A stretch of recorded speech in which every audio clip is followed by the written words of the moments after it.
Hello everyone, and welcome back to another video. I am Sapphire. Hi. So today I'm going to talk about protein overload. I'm not sure how I'm going to title this video, but I've been wanting to do a video like this for maybe a year or so. I have not done it because I have not experienced a protein overload and I just shied away from it. So I've been thinking about it for the past 3 days and just talking to people on my job. There are 3 women that I do know. One is a natural blonde and she's dealing with a protein overload. One is relaxed like myself and the other one is natural. Now the one that's natural, she wants to cut her hair. That's all she talk about. Oh, I'm just going to cut this off. You know, she puts me in the mind of Tracy Ellis. You guys know how Tracy Ellis hair is.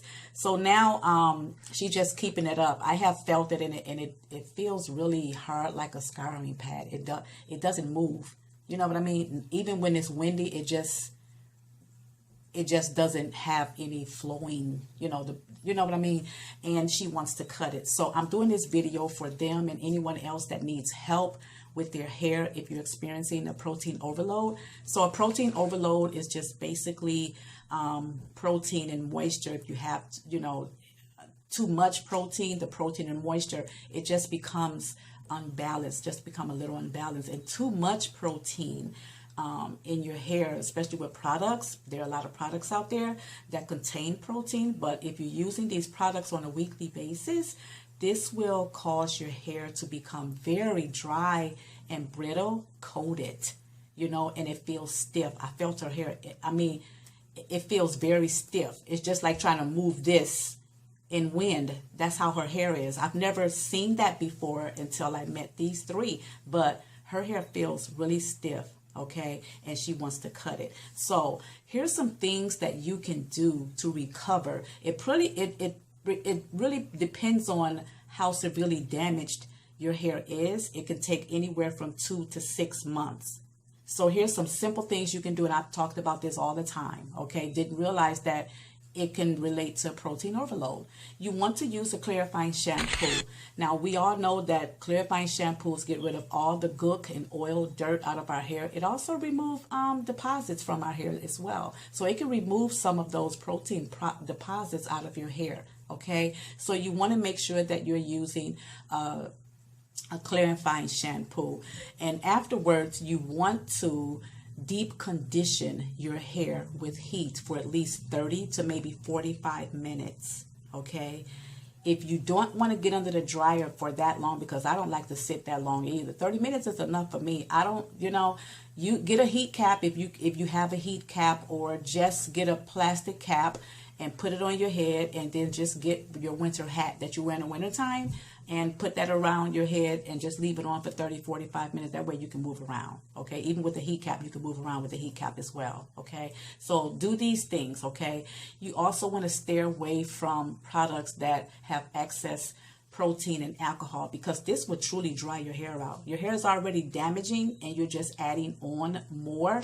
This will really cause your hair to be dry, and eventually it will break off. Okay, so you want to stay away from things of that sort. You also want to keep your scalp, roots, and the ends of your hair moisturized. Now, if you need to do a moisturizer every day, do that very lightly. If you need to do it every other day, do that very lightly. These are the oils that will help you while you are going through protein overload. Argan oil, jojoba oil, and also pumpkin oil. These are great for protein overload if you want to restore your hair. These will really help you out, okay? They really will, okay?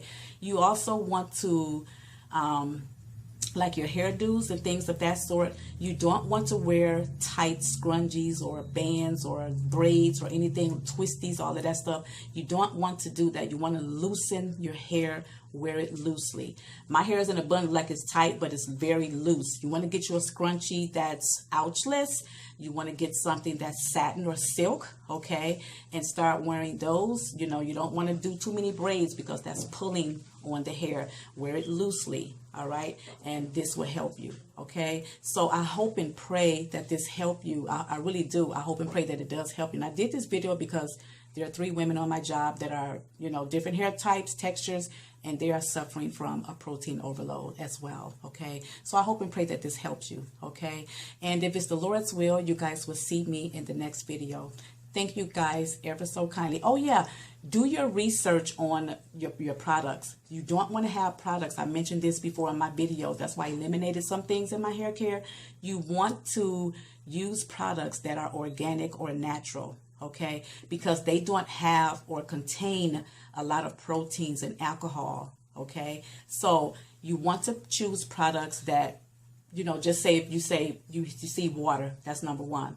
Okay, and then you see alcohol, and then you see glycerin, and then after that you see hydrolyzed this, hydrolyzed that. I would not use that.